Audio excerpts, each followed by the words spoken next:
Hello everyone, and welcome to episode 18 of Answers to Questions. Let's get right to it. All right, question number one. This one comes in from Meredith Goodman on the Facebook page, and she says, do you do performance reviews? And if so, how should employees prepare for them? All right, Meredith, so at Lemonly, we kind of cut up our year into three, what we call almost like trimesters, 100-day goals. So Lemonly sets 3 company 100-day goals for the entire team. Then individuals are asked to set 3 personal or individual goals, which then roll up and connect to the company goals. So yes, we do them, and the way that we do those performance reviews is going over their individual goals and seeing, you know, was it ambitious? Did you reach far enough? How did you do? Is there any areas of improvement or ways that we can do better next time? So we'll measure those goals, break them down, but then also really have a discussion around our core values at Lemonly. So our 4 core values, and asking, are they living up to those core values? Are they embodying what we believe at Lemonly? So if you have to do a company review or individual performance review, I would think about, you know, what does my company stand for? What do we believe, and how did I embody that? What's something I would come up prepared and have done your research, be honest about something that maybe you didn't do as well. Like, identify something you want to improve on, because that shows that you've done your homework, and also you have a self-awareness to get better. So that's what I would do to get ready for your review. All right, next question, it comes in from Twitter from @TwainRichardson. Twain has been on the show before. Thanks again for your question. He said, what apps are on your phone? Michael, here are my apps. Check them out. And what's interesting about them, I don't know, I think the app I like the most for business, I use an email app called Spark. Google Inbox is really good too, but Spark replaced Mailbox. I loved Mailbox, RIP.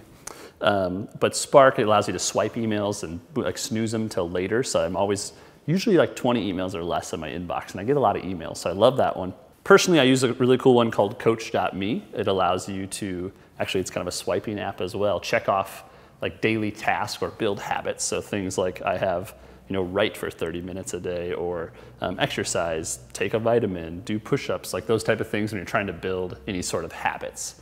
So check out Coach.me if you're trying to train for a marathon or go on a diet or write a book, whatever it might be, really good app. Our next question is a video question that comes in from my friend Brett Hagler. Let's take a look. Hey John, how do you test for culture fit when you're hiring? Thanks. All right, so first of all, Brett is an awesome, amazing CEO of a nonprofit called New Story. They're helping families create a new story by building homes like in Haiti and in developing parts of the world. Amazing company, check them out, newstorycharity.org. We'll put a link up here below. Brett, good question. Culture is obviously very important to us at Lemonly. And I think every single touch point when you're in hiring matters. So from the very first email that they send, to if you're having an interview, sometimes we'll ask employees, potential hires, to do a little task. So all of those touch points that we check with them are an opportunity to test for culture fit. Secondly, I'd say core values, right? I know I say this point about core values often, but it's important. You know, we have like a millennial demographics very much at Lemonly, but I wouldn't say like we're looking for people that fit demographics. We're looking for people that fit our culture and our core values. And the third point I'd say is that we really want to make sure that any potential hire, that not just that they are a fit for Lemonly, but that Lemonly is a fit for them.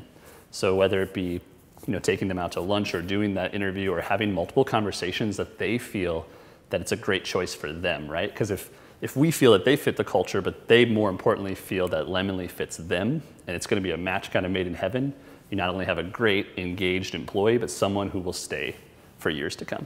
Good question, Brett. And the last question comes in from Twitter. This is from @FrozenCanvas. What's up, Sean? He says, what is in your #everydaycarry, #EDC? I had to look up what this meant, but I figured it out. So mine's pretty simple, light and easy. That's how I like to do things. So Sean, it's my iPhone 7, certainly. The more, like the better and better these phones get, I find myself less dependent on my laptop. I don't even really use my iPad very much, and so I can really go anywhere, I feel like, if I have my phone. The next thing would certainly be my 8 for the day notebook. I just filled it out today for the 1,105th time. And every day I set my 6 professional goals for the day and 2 personal goals. Gotta have a little work-life balance. and I fill it out and I think about my priorities for the day. And it's really important to me because I get to put pen to paper. Like, it's not an app. I could take notes, but I like to write it down and I carry it with me everywhere I go. And so with that, of course, my pen, I think life's too short to use a bad pen. So I got my Bic Pilot G207, which Maddie says means 7 millimeters, 0.7 millimeters. It's just a good pen. It works well. And then let's see, what was the last thing I was gonna have? Oh, of course, I'm big into audiobooks, and lots of times I'll try to do phone calls, like on the go if I'm walking to the car ramp or to the next meeting. So just carrying my headphones, which with the iPhone 7 is a little bit annoying, of course, because the new headphone jack, but so far I haven't lost this yet. This is my one pair with the lightning cable. So that's in my everyday carry. All right, so those are all the questions we have. We had the question of the week last week, if you watched episode 17, and we asked people about Facebook pages and what they look for. So the question was, when you're looking at a Facebook page for a business, what is most impactful to you? Number 1, number of likes the page has. Number 2, the relevance and quality of the content. And number 3, the engagement of the community. And so we had some really good answers. I thought we wanted to share some. One, Josh Shopko said, the first thing I look at when going to a Facebook page is the number of likes. That tells me its legitimacy. Interesting. Number 2, Aaron, he said content. I'm there to get an answer or an idea of what they do or how they can help. The number of fans they have doesn't help me. It just means they are asking for likes or paying for likes. Interesting opinion. And number 3 came in from Rebecca Christman. She said she voted for number 2, content, which is, as the consumer of the content, that's what matters to me. I also believe that having great content leads to number 1 and 3, the likes and engagement. I thought that was a great point there. Start with the great content, the likes and the engagement will follow. So that was the question of the week last week.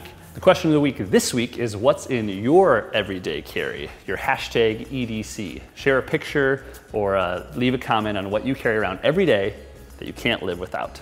That's another episode of Answers to Questions. Be back next time for episode 19.